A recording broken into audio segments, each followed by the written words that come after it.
How to fix the circumventing systems policy Google Ads. So, what is this basically? So they you usually suspend you for violating the circumventing systems policy, right?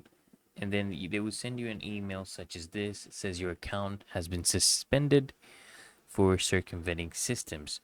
And then you have an option to submit an appeal, right? Let me explain to you why, for example, some of the examples in which case they give you the suspension, right?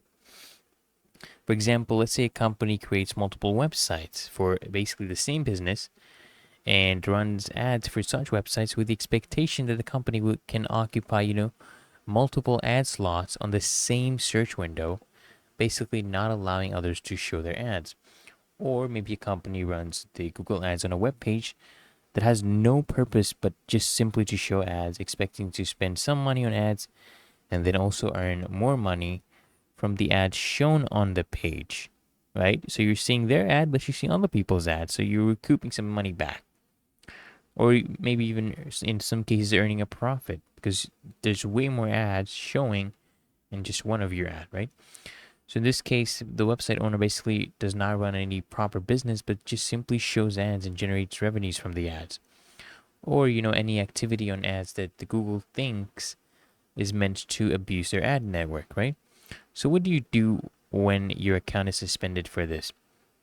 The best way, guys, just relax for a little bit. If you want such a message, just relax. Don't act in a hurry. Just think why you could possibly be violated. Just carefully analyze your current and recent ads. Check if there's any issues.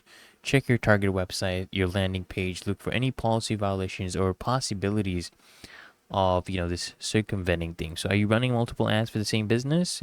If you are, then that's the issue, right? You want to fix all the issues in the ad campaign, and then what you want to do is you want to go ahead and write a nice convincing message. You can also use ChatGPT for this. Just explain your situation, who you are, how loyal and trustworthy you are. For example, this person had been using Google Ads for about 7-8 years before they gotten that email, right? Review the message multiple times, make sure it's convincing enough for Google, and then submit your appeal. And then if you are genuine, you will get an email such as this where they lift your suspension. So I hope that this guide provided value to you, and if it did, consider smashing the like button as well as subscribing to frequently asked questions, and I'll see you guys in the next one.